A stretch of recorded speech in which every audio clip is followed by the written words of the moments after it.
Hello friends, आज एक नए अमेजिंग टॉपिक को लेकर फिर से आज के वीडियो में मैं आ गई हूँ।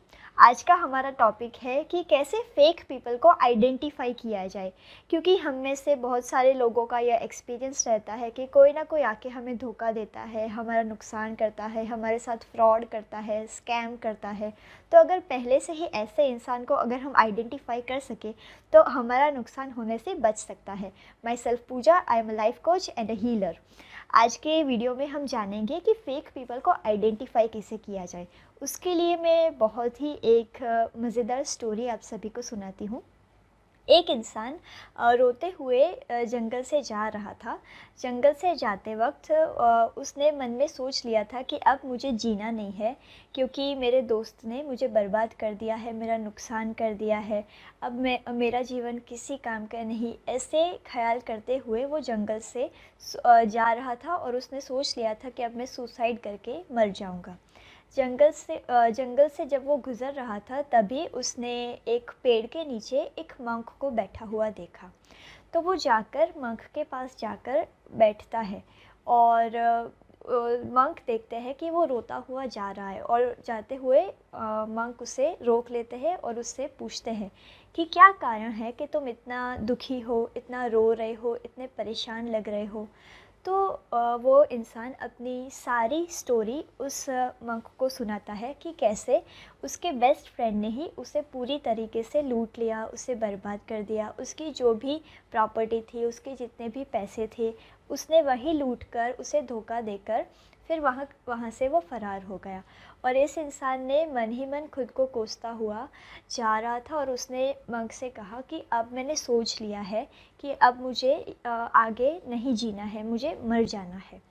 तो मंक उसे कुछ क्वेश्चंस पूछते हैं, ऐसे क्वेश्चंस जो उसे चौंका दे कि सच में तुम मरना चाहते हो? क्या मरने के बाद सब कुछ ठीक हो जाएगा?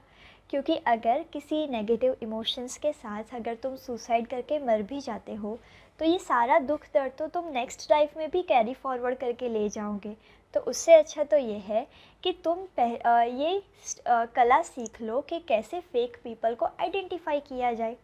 तो उसने सोचा कि ये तो बहुत अच्छा होगा कि अगर पहले से ही किसी इंसान को मैं जान पाऊँ कि ये मुझे धोखा देने वाला है या नहीं। तो कितना अच्छा होता अगर पहले मैंने अपने दोस्त के बारे में भी जान लिया होता, तो आज मेरी हालत ये ना होती। तो मंक कहते हैं कि अगर तुम्हें जानना है कि कैसे पहले से ही तुम ऐसे इंसानों को पहचान लो, तो तुम्हें मेरे से थोड़ा नॉलेज लेना होगा, कुछ स्पिरिचुअल प्रैक्टिस में सिखाऊंगा, उसे फॉलो करना होगा। उसके बाद तुम्हारे पास ऐसा पावर आ जाएगा कि पहले से ही तुम जान पाओगे कि कौन फेक है और कौन रियल है। तो उसने कहा ठीक है, तो मुझे उसके लिए क्या करना होगा, मुझे मार्ग बताइए। क्योंकि साधु की बातें सुनकर उस इंसान को साधु पर भरोसा हो गया। तो उसने उनकी शरण ले ली और उनसे कहा कि अब आप ही मेरे गुरु हैं, मुझे मार्ग दिखाइए कि मुझे क्या करना चाहिए। तो साधु ने कहा, उस मंक ने कहा कि जाकर नहा धोकर स्नान करके तैयार होकर आ जाओ, मैं तुम्हें दीक्षा देता हूँ। तो उसके बाद उस मंक ने उन्हें दीक्षा दी, उन्हें बहुत सारा ज्ञान सिखाया, ध्यान सिखाया, बहुत सारा नॉलेज दिया। और धीरे धीरे ध्यान में जब उसकी उन्नति होने लगी, वो ध्यान में और ज़्यादा अंदर उतरने लगा, तो उसकी थर्ड आई एक्टिवेशन हो गई। थर्ड आई एक्टिवेशन के बाद वो दूसरों के मन की बात जान पाता था, एक दूसरे के इंटेंशन को पहचान सकता था।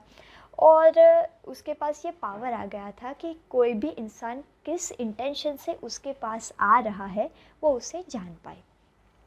तब वो जाकर गुरु से कहता है कि मेरा पर्पज़ आज पूरा हुआ, जिस पर्पज़ से आज मैं आपके पास आया था कि कोई भी इंसान आकर मुझे चीट ना कर जाए। तो अब मेरे पास वो ये शक्ति आपकी कृपा से आपकी बताए हुए रास्ते पर चल के आ गई है कि मैं किसी भी इंसान को के मन की बात अब जान सकता हूँ। तब गुरु ने उससे कहा कि क्या इसीलिए तुमने मुझसे ये सारा ज्ञान सीखा है?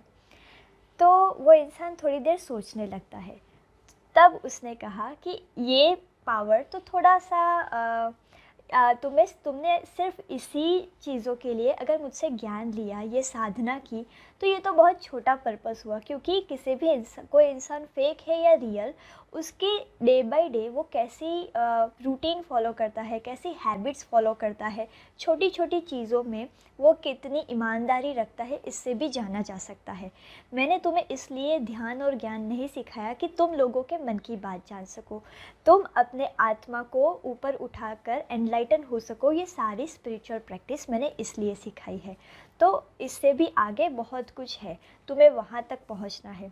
तब उस इंसान ने कहा कि अगर ये शक्ति मेरे पास है तो मैं आइडेंटिफाई कर सकता हूँ, लेकिन अगर मेरे पास ये शक्ति नहीं है तो मैं कैसे आइडेंटिफाई कर पाऊँ।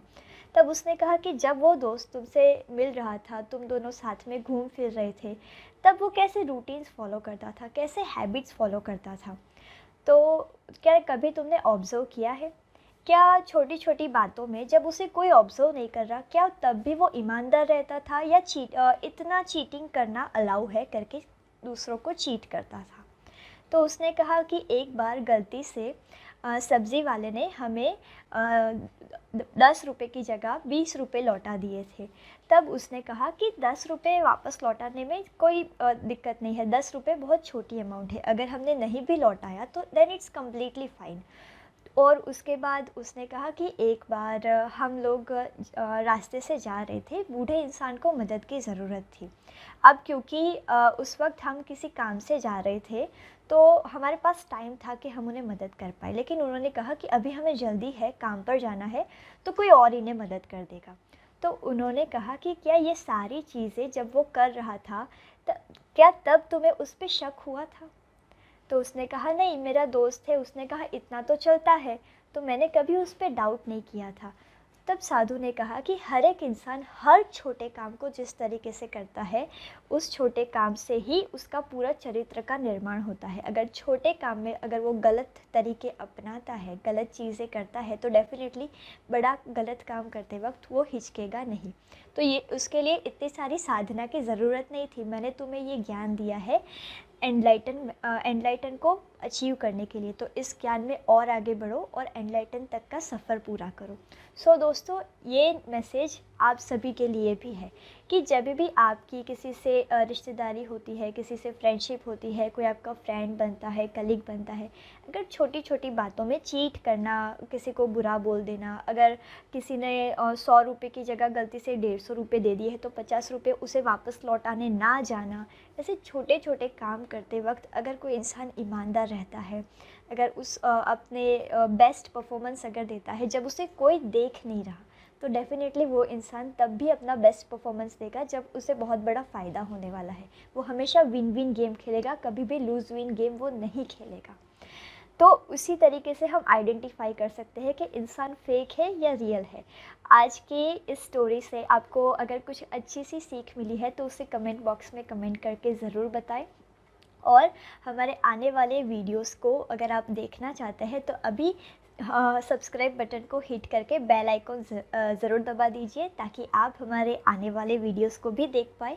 और फ्रेंड्स, एक बहुत अच्छी बात मैं कहना चाहती हूँ, इस संडे हमने रीवायरिंग योर एनर्जी, हमारा पहली बार एक नया वर्कशॉप आ रहा है। इस संडे को वो फ्री है, उसका इंट्रोडक्शन वेबिनार है, तो मेक श्योर 11 बजे संडे ज़रूर आप उस वेबिनार को अटेंड कीजिए। अगर उसे अटेंड करना चाहते हैं तो डिस्क्रिप्शन बॉक्स में उसका लिंक दिया गया है व्हाट्सएप कम्युनिटी का, उस व्हाट्सएप कम्युनिटी को ज्वाइन कर लीजिए ताकि आप हमारे उस वेबिनार का हिस्सा बन सकें।